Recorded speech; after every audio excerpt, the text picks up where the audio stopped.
সেই ভোরবেলার ঘটনা কেউ কল্পনাও করতে পারেনি। সূর্য মাত্রই উঠতে শুরু করেছে, চারপাশে ছড়িয়ে পড়েছে সোনালি আলো। পৃথিবীর সবচেয়ে পবিত্র শহর মদিনাকে ঘিরে রেখেছে পাহাড়ি এলাকা, সেই শত শত বছরের পুরনো বাদামি রঙের রুক্ষ পাহাড়গুলো। আর তার মধ্যেই দাঁড়িয়ে আছে জলজলে ইতিহাসের সাক্ষী অহুদ পাহাড়। এই অহুদ শুধু একটি পাহাড় নয়, এটি এক পবিত্র নিদর্শন। এটি রসুল সাল্লাল্লাহু আলাইহি ওয়াসাল্লামের ভালোবাসার পাহাড়। এটি সেই স্থান যেখানে ইসলামের জন্য শহীদ হয়েছেন সাহাবায়ে কেরাম। এটি মুসলমানদের হৃদয়ের সাথে জড়িয়ে থাকা এক ইতিহাস। কিন্তু আজ এমন কিছু হতে যাচ্ছে যা কেউ কল্পনাও করতে পারেনি। একটি আদেশ জারি হয়েছে, একটি রাজকীয় ঘোষণা। সৌদি বাদশাহ স্বাক্ষর করেছেন এক নিষ্ঠুর সিদ্ধান্তে। অহুদ পাহাড়ের একটি অংশ ভেঙে ফেলার অনুমতি দেওয়া হয়েছে। উদ্দেশ্য নতুন নগর উন্নয়ন। প্ল্যান তৈরি করা হয়েছে, সেখানে গড়ে উঠবে বিলাসবহুল বাসস্থান, একটি হেলিপ্যাড এবং একটি রাজকীয় অতিথি ভবন। কিন্তু এসব বাস্তবায়ন করতে হলে অহুদ পাহাড়ের একটি অংশ ধ্বংস করতেই হবে। ইঞ্জিনিয়ার এবং শ্রমিকদের গোপনে উড়িয়ে আনা হয়েছে। গোটা মিডিয়া চুপ, শুধু যারা এই প্রকল্পে যুক্ত তারাই জানতেন এই গোপন সিদ্ধান্ত। কিন্তু কপালের খেলা বড় বিচিত্র। গুজব শব্দের আগেই ছড়িয়ে পড়ে। সেই ভোরে অহুদের পাদদেশে দাঁড়িয়েছিলেন কিছু হজ যাত্রী। তারা থমকে গেলেন, স্তব্ধ হয়ে তাকিয়ে রইলেন। দেখলেন বিশাল এক্সকাভেটর তথা মাটি কাটার যন্ত্র আসছে অহুদের দিকে। তাদের এক দুর্বল বৃদ্ধ হাজি, যিনি এসেছেন তুরস্ক থেকে, হাঁটু গেড়ে বসে পড়লেন। চোখ দিয়ে পানি ঝরছে। কাপা গলায় ফিসফিস করে বললেন, ইয়া আল্লাহ, তোমার নবী যাকে ভালোবাসতেন তারা কিভাবে সেই পাহাড় ধ্বংস করতে পারে? চারপাশের লোকেরা তখন মোবাইল বের করে ভিডিও করা শুরু করলো। এটা কি সত্যি নাকি কোনো ভুল? ভয়ঙ্করভাবে সত্য। হলুদ রঙের বিশাল এক্সকাভেটর তার ইঞ্জিন চালু করলো। গর্জে উঠল চারপাশে। ধীরে ধীরে সে এগিয়ে যেতে থাকলো অহুদের দিকে। তার বিশাল লোহার হাত প্রসারিত হলো অহুদের পাথরের বুকে। ভিডিওর মাত্র 4 সেকেন্ডে একটি কাপা গলা শোনা গেল। এটা সত্যি। সৌদি বাদশাহ অহুদ পর্বত ধ্বংসের নির্দেশ দিয়েছেন। মেশিনটি আঘাত করল, আর তারপর ঘটে গেল অকল্পনীয় এক ঘটনা। গর্জে উঠল পাহাড়ের ভিতর থেকে। একটা প্রচণ্ড শব্দে কেঁপে উঠল পুরো জমিন। ক্যামেরাম্যানের হাত থেকে মোবাইল পড়ে গেল। হজযাত্রীরা চিৎকার করে উঠল। চারপাশে পাখিরা আতঙ্কে ছুটে পালালো। আর যেই পাথরে মেশিন আঘাত করেছিল সেই জায়গা থেকে হঠাৎ করে বেরিয়ে এলো এক ধরনের অন্ধকারাচ্ছন্ন সাদা আগুনের মতো আলো। এক্সকাভেটর চালকটি ছিটকে পড়ে গেল নিজের সিট থেকে। মেশিনটি হঠাৎ করে বন্ধ হয়ে গেল। তার পুরো ইলেকট্রিক্যাল সিস্টেম মুহূর্তেই বিকল হয়ে গেল। চারিদিকে ছড়িয়ে পড়ল স্পার্কস, আগুনের ঝিলিক। ভয় আর আতঙ্ক ছড়িয়ে পড়ল চারপাশে। সিকিউরিটি গার্ডরা দৌড়ে এলো এলাকা খালি করার জন্য। কিন্তু তারপর যা ঘটল তা থেকে কেউ পালাতে পারল না। সেই জায়গায় মেশিনটি অহুদের গায়ে আছড় দিয়েছিল। সেই ক্ষেত্রে ভিতরে থেকে বেরিয়ে এলো এক আলোর শিখার মতো জ্যোতি। কিন্তু এটা কোনো সাধারণ আগুন ছিল না, এখানে কিছু পুড়ছিল না। তবুও সেই আলো ছিল ভয়ঙ্কর তীব্র। লোকেরা নিঃশব্দে তাকিয়ে রইল।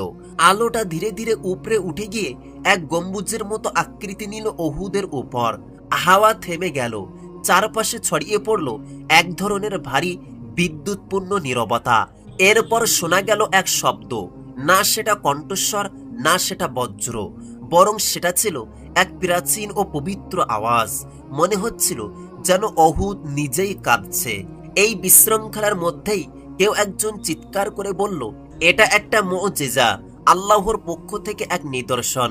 হ্যাঁ, নিঃসন্দেহে এটা কোনো সাধারণ পাহাড় ছিল না। অহুদ ছিল এক জীবন্ত আত্মা। হযরত মুহাম্মদ সাল্লাল্লাহু আলাইহি ওয়াসাল্লাম একবার বলেছিলেন, অহুদ আমাদের ভালোবাসা এবং আমরাও তাকে ভালোবাসি। 1400 বছরের বেশি কেটে গেছে, তবু এই পাহাড় এখনো মনে রেখেছে সবকিছু। কিন্তু এই অলৌকিক ঘটনার পিছনের আসল রহস্য জানতে হলে আমাদের ফিরে যেতে হবে 3 হিজরি 625 খ্রিস্টাব্দে অহুদের যুদ্ধের সময়। বদরের লজ্জাজনক পরাজয়ের পর মক্কার কুরাইশরা আবার শক্তি নিয়ে ফিরে এসেছিল। তাদের লক্ষ্য ছিল মদিনার মুসলমানদের একেবারে ধ্বংস করে দেওয়া।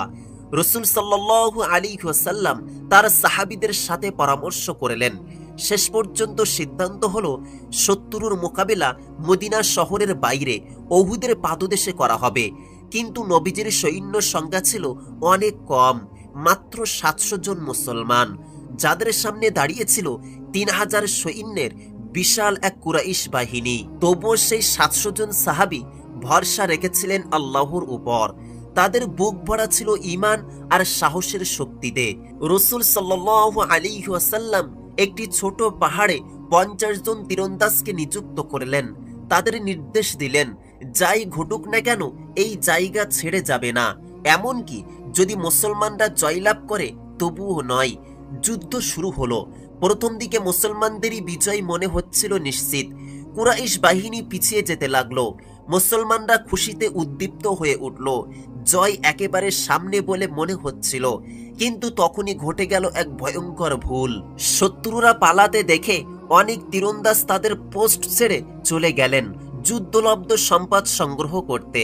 এই সুযোগটাই কাজে লাগালেন কুরাইশদের প্রতিভাবান সেনাপতি খালিদ ইবনে ওয়ালিদ, যিনি তখনও ইসলাম গ্রহণ করেননি। তিনি তার অশ্বারোহী বাহিনী নিয়ে পিছন দিক থেকে মুসলমানদের উপর আক্রমণ চালালেন। হঠাৎ করেই যুদ্ধক্ষেত্রে ছড়িয়ে পড়ল বিশৃঙ্খলা। মুসলমানদের সারি ভেঙে গেল, অনেক সাহাবী শহীদ হলেন, এমনকি রাসূল সাল্লাল্লাহু আলাইহি ওয়াসাল্লাম নিজেও আহত হলেন। তার মুখে রক্ত ঝরতে লাগলো, একটি দাঁত ভেঙে গেল, তিনি পড়ে গেলেন একটি খাদে। সেই মুহূর্তে গুজব ছড়িয়ে পড়ল রাসূল সাল্লাল্লাহু আলাইহি ওয়াসাল্লাম শহীদ হয়েছেন। মুসলমানদের মধ্যে আতঙ্ক ছড়িয়ে পড়ল। তবুও রাসূল সাল্লাল্লাহু আলাইহি ওয়াসাল্লাম আবার দাঁড়ালেন। রক্ত ঝরছে কিন্তু ঈমান অটুট। এই যুদ্ধে শহীদ হলেন নবীর প্রিয় চাচা হযরত হামজা রাদিয়াল্লাহু তাআলা আনহু। তার পবিত্র দেহ বিকৃত করা হয়েছিল আবু সুফিয়ানের স্ত্রী হিন্দ দ্বারা। সেই দৃশ্য ছিল কষ্ট, বেদনা এবং ত্যাগের এক মহাকাব্য। উহুদ পাহাড় এই সব কিছুর সাক্ষী হয়ে দাঁড়িয়েছিল। তার পাথরে শোষিত হয়েছিল শহীদদের রক্ত, তার ঢালে প্রতিধ্বনিত হয়েছিল সাহাবীদের আর্তনাদ। আর এখন শতাব্দীর পর শতাব্দী পেরিয়ে যখন এক রাজা এই পাহাড়ে আবার আঘাত করতে গেল, উহুদ তা মনে রেখেছিল। এই পাহাড় শব্দ দিয়ে নয়, জবাব দিয়েছিল এক অলৌকিক নিদর্শন দিয়ে। ধুলো বসে যাওয়ার পর ইঞ্জিনিয়াররা যখন তাদের যন্ত্রপাতি পুনরায় চালু করার চেষ্টা করছিল, তখন তারা এক অদ্ভুত বিষয় লক্ষ্য করল। পাহাড়ের গায়ে একটি প্রাকৃতিক আরবি লেখা দেখা যাচ্ছিল, যা হালকা আলোয় জ্বলছিল। কেউ খোদাই করেনি, কিন্তু তা সেখানে ছিল, যেমন কতরের কলম দিয়ে লেখা, আল্লাহু আকবার, আল্লাহ মহান। এই খবর চারিদিকে ছড়িয়ে পড়ল। সাংবাদিক, আলেম, ভূতত্ত্ববিদ সবাই ছুটে এলেন সেই স্থানে। ভিডিও ভাইরাল হয়ে গেল। বিশ্বজুড়ে কোটি কোটি মানুষ সেই দৃশ্য দেখে কাঁদলেন। কেউ তা অস্বীকার করতে পারল না। আন্তর্জাতিক গবেষক দল সেই স্থানে বিশ্লেষণ চালিয়ে জানালেন, সেই শক্তির বিস্ফোরণে কোনো বৈজ্ঞানিক ব্যাখ্যা নেই। এরপর এক বিরল ভাষণে সৌদি বাদশাহ জাতির উদ্দেশ্যে বক্তব্য রাখলেন। তার কণ্ঠ কাঁপছিল। তিনি বললেন, আমরা উন্নয়ন চাইছিলাম, কিন্তু স্পর্শ করেছি যা স্পর্শ করা উচিত ছিল না। আজ থেকে উহুদ পাহাড় আর কখনো স্পর্শ করা হবে না। 24 ঘন্টার মধ্যে সব যন্ত্রপাতি সরিয়ে ফেলা হলো। সশস্ত্র রক্ষীরা পাহাড়ে নিযুক্ত হলো, কিন্তু মানুষকে পাহাড় থেকে নয়, বরং নিজেদের অহংকার থেকে রক্ষা করার জন্যই পাহাড়টিকে ঘিরে রাখা হলো। পুরো এলাকা সিল করে ফেলা হলো। উহুদ পাহাড় আবারও দাঁড়িয়ে রইল আগের মতোই, অক্ষত, পবিত্র এবং বিজয়ী। এই অলৌকিক ঘটনাটি পুরো পৃথিবীকে একটি বিষয় স্মরণ করিয়ে দিল, যেটা আমরা প্রায়ই ভুলে যাই। ঈমান কেবল বইয়ের মধ্যে সীমাবদ্ধ নয়। ঈমান বেঁচে আছে এই জমিনে। ঈমান বাস করে সেই পবিত্র স্থানগুলোতে যেখানে নবীজি সাল্লাল্লাহু আলাইহি ওয়াসাল্লাম পায়ে হেঁটেছেন। ঈমান ছড়িয়ে আছে সেই পাথরে যারা ওহীর সাক্ষী ছিল। আর যখন সেই পবিত্রতা লঙ্ঘন হয়, তখন এই পৃথিবী নিজেই তার সম্মান রক্ষা করে। উহুদ পাহাড় যে একদিন মুসলমানদের রক্তে রঞ্জিত হয়েছিল, আজ আবার আলো ছড়িয়ে দিল, রক্ত নয়, ইসলামী ঐতিহ্য রক্ষা করতে। এই গল্প আমাদের শেখায়, আল্লাহ যাকে পবিত্র করেছেন তাকে কখনো তুচ্ছ করে দেখা উচিত নয়। কারণ যখন আমরা আমাদের ইতিহাস ভুলে যাই, পৃথিবী তা মনে রাখে। যখন আমরা লোভের পিছনে ছুটি, তখন আল্লাহর নিদর্শন আমাদের মনে করিয়ে দেয় কোন জিনিসটি সত্যিকারের গুরুত্বপূর্ণ। আর যখন পবিত্র জমিনকে অশ্রদ্ধা করা হয়, তখন সেখানে অলৌকিকতা ঘটে দেখানোর জন্য নয়, বরং হৃদয় জাগানোর জন্য। এই ঘটনাটি যুগে যুগে মনে করিয়ে দেবে পবিত্র স্থানগুলো আল্লাহর পক্ষ থেকে রক্ষা পেয়ে থাকে।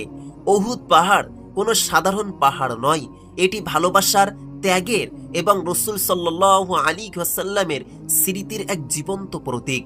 যখন মানুষ নিজের অহংকারে আল্লাহর সম্মানিত বস্তুতে হাত দিতে চায়, তখন সেই পাহাড় ভেঙে পড়ে না, বরং অলৌকিকতার মাধ্যমে জবাব দেয়। সেই আগুনের মতো আলো, কাঁপতে থাকা জমিন, আর সেই রহস্যময় আরবি লেখা আল্লাহু আকবার, আল্লাহ মহান, এইসব কিছু ছিল না কোনো কাকতালীয় ঘটনা। এগুলো ছিল আল্লাহর পক্ষ থেকে সতর্কবার্তা যে যতই ক্ষমাশীল হোক না কেন, আল্লাহ যাকে পবিত্র করেছেন তাকে অবমাননা করার চেষ্টা করলে তা ছেড়ে দেন না আল্লাহ।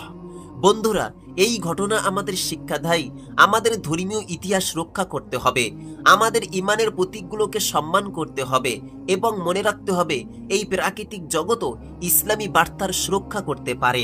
যখন এই যুগে মানুষ পবিত্রতাকে ভুলে যায়, তখন উহুদ পাহাড় নিজের অবস্থানে দাঁড়িয়ে বিশ্বকে চুপচাপ বলে দেয়, আমি মনে রেখেছি, তুমি কি রেখেছো? হে আল্লাহ, আমি আপনার কাছে চাই প্রত্যেক বিষয়ে সফলতা, প্রত্যেক পথে হিদায়াত, আর আমার রিজিকে বরকত। হে আল্লাহ, আমাকে তাদের মধ্যে রাখুন যাদের চেষ্টা আপনি কবুল করেন, যাদের দোয়া আপনি কবুল করেন, আর যাদের আমল আপনি পুরস্কৃত করেন।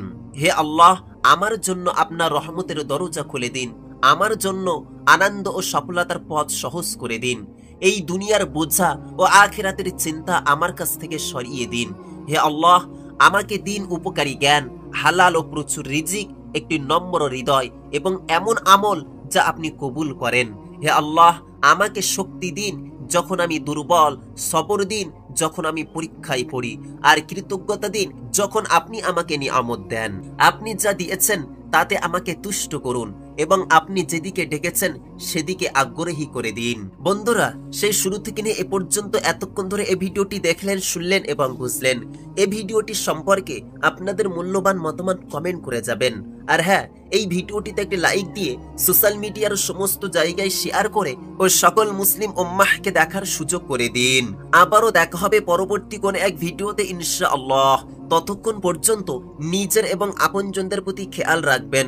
আল্লাহ হাফেজ।